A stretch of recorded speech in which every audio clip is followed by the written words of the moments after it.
Di Republik ini demokrasi dipuja-puja, tapi tidak dipelihara. Katanya negeri ini adalah negara hukum, tapi hukum seperti sandal jepit, gampang dibolak-balik, tergantung siapa yang memakainya. Dan di balik semua hiruk pikuk itu ada satu mesin yang terus berdetak. Bukan mesin negara, tapi mesin propaganda. Namanya buzzerisme. Sebuah virus yang menyerang otak publik, membuat kita lupa apa itu fakta, membuat kita lupa apa itu akal sehat, dan bahkan membuat kita lupa apa itu harga diri.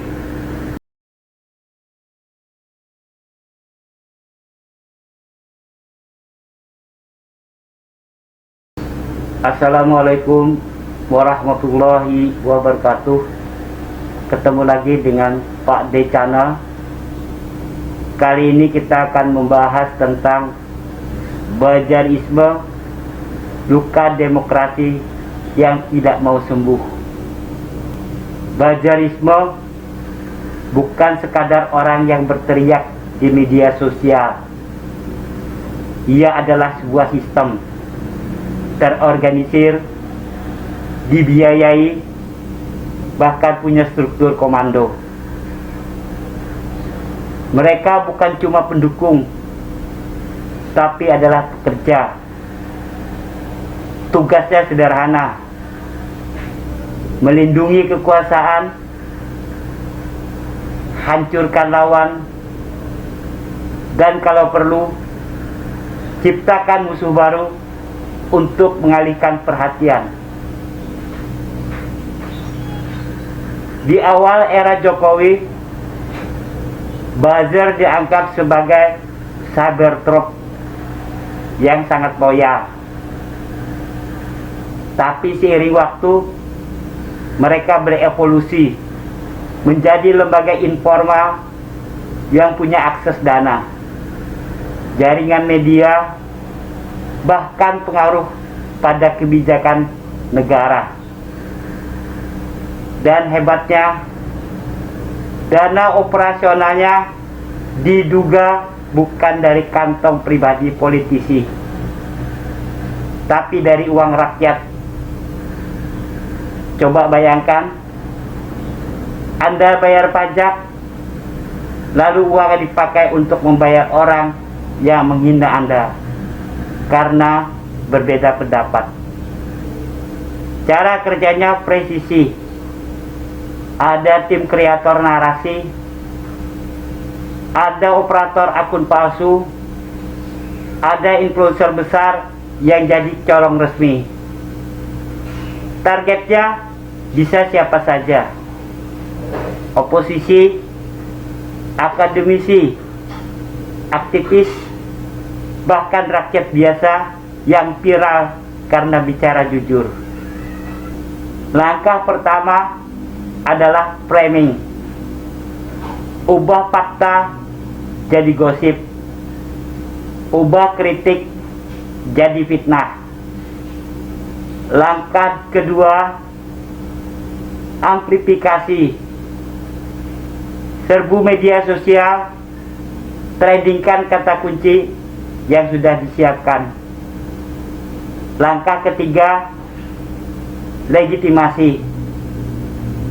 Dorong media arus utama mengutip narasi itu, sehingga bohong pun terlihat seperti sebuah kebenaran.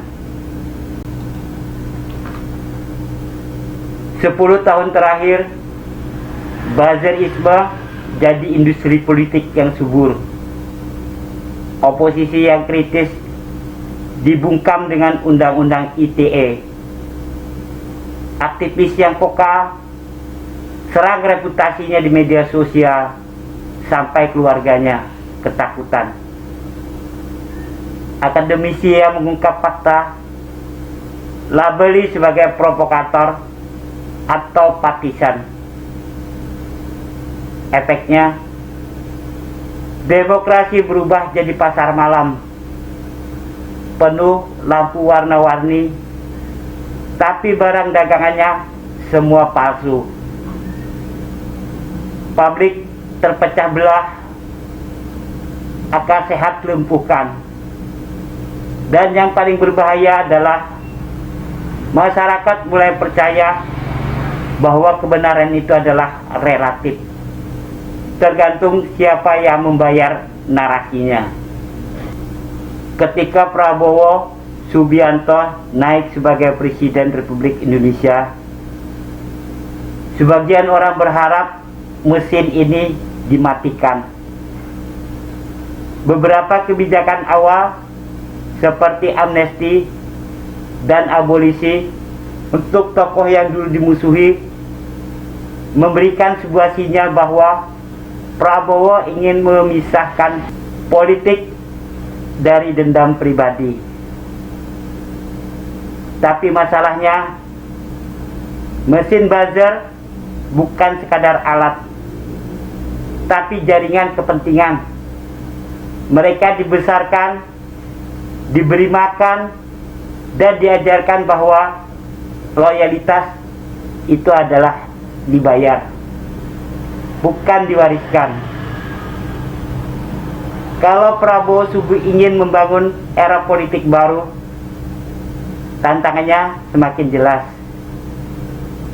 Memutus aliran dana, memastikan ruang operasi, dan memaksa publik berdebat dengan argumen, bukan dengan teriakan. Buzzerisme tidak akan mati hanya dengan pergantian presiden.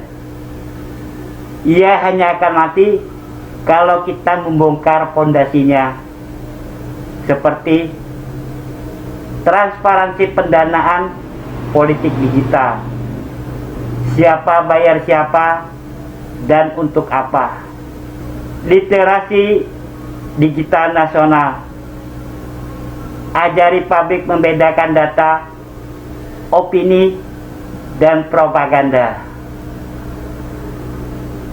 Larangan mutlak penggunaan dana negara untuk propaganda partisan. Uang rakyat hanya untuk rakyat, bukan untuk buzzer. Kalau ini tidak dilakukan, maka jangan heran kalau 5 tahun ke depan kita masih dijajah oleh suara yang lebih nyaring daripada logika, ialah suara amplop.